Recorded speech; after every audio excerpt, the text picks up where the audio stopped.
یا ایھا النبی قل لازواجک، آپ اپنی بیویوں سے کہہ دیجئے اگر تمہیں دنیا کی دولت چاہیے تو میں تعالینا امتعکن، میں تمہیں پیسے دے دیتا ہوں، واسرحکن سراحا جمیلا، اور عزت کے ساتھ تم سب کو رخصت کر دیتا ہوں. بھئی کسی پیسے والے سے شادی کر لو.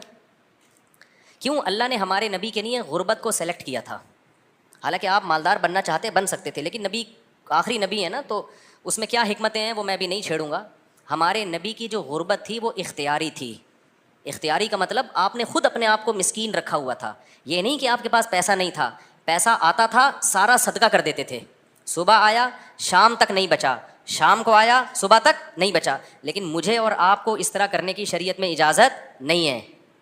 آج سے پتہ چلے آپ نے سارے بینک خالی کیے، سارا سونا وونا گھر کے پلاٹ کی فائلیں والے بیچ باچ کے تمبو لگا کے روڈ پہ آ کے بیٹھ گئے اور بیگم سے کہہ رہے ہو رہنا ہے اسی طرح رہو تمبو میں ورنہ نکلو. یہ آپ کو اجازت نہیں ہے. کیوں نہیں ہے؟ یہ ٹاپک نہیں ہے میرا، کیونکہ میں نے اگر اس ٹاپک پہ چلا گیا تو یہ جو ٹاپک آج لے کے چل رہا ہے وہ چینج ہو جائے گا. بس ابھی فی الحال یقین کر لیں کہ مولوی صاحب اگر کہہ رہے ہیں تو علم کی بنیاد پہ کہہ رہے ہوں گے. تو یہ نبی کے لیے اللہ نے اس طرز زندگی کو سلیکٹ کیا ہے، میرے اور آپ کے لیے یہ نہیں ہے. ہمارے اور آپ کے لیے کہ تمیز سے اچھے بچوں کی طرح کماؤ، کچھ جمع بھی کرو، خرچ بھی کرو، گھر والوں پہ ہاتھ بھی کھلا رکھو، اچھے بچوں کی طرح اس طرح سے زندگی گزارو، فنٹر بننے کی کوشش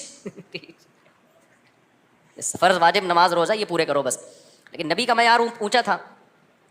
تو نبی صلی اللہ علیہ وسلم نے فرمایا تعالینا امتعکن واسرحکن سراحا جمیلا، میں تمہیں رخصت کر دیتا ہوں، کسی مالداروں سے شادی کر لو. اس زمانے میں طلاق یافتہ بیوہ کی شادی ہونا کوئی مسئلہ نہیں تھا، ایک سے ایک رشتہ مل جاتا تھا. یہ تو ہمارے زمانے میں نحوست ہے کہ نہیں ہوتی شادیاں. اور اگر تم اسی طرح رہنا چاہتی ہو تو اسی طرح غربت میں میرے ساتھ گزارا کرنا پڑے گا.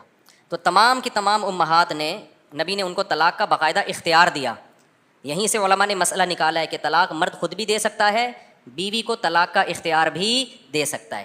اگر مرد اپنی بیوی سے کہہ دے کہ میں نے تجھے طلاق کا اختیار دیا تو یہ اختیار عورت کے پاس بھی آ جاتا ہے، پھر وہ اپنے اوپر طلاق واقع کر سکتی ہے. اس سے بھی پتہ چلتا ہے کہ عدالتی خلا جو آج کل چل رہا ہے اس میں اسلام میں اس کی کوئی حیثیت نہیں ہے، کیونکہ مرد جب بیوی کو رائٹ دے گا تو ہوگا، کورٹ کے دینے سے نہیں ہوتا.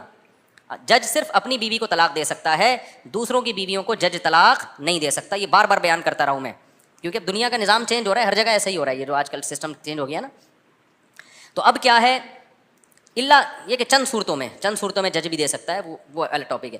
تو نبی صلی اللہ علیہ وسلم نے طلاق کا باقاعدہ اختیار دے دیا. یہ نہیں کہا کہ تم چاہتی ہو تو میں تمہیں طلاق دے دیتا ہوں، نہ، باقاعدہ رائٹ دے دیا کہ اپنے اوپر واقع کر لو. حضرت عائشہ رضی اللہ تعالی عنہا کا جب نمبر آیا، اچھا عورت اگر اسی مجلس میں وہ اختیار واپس کر دے تو ختم ہو گیا اختیار. مرد نے جس مجلس میں اختیار دیا نا اس مجلس کے ساتھ رہتا ہے، ہمیشہ کے لیے دے دیا تو ہمیشہ کے لیے، مجلس کے ساتھ دے دیا تو جب تک اس مجلس میں ہے طلاق واقع کر سکتی ہے.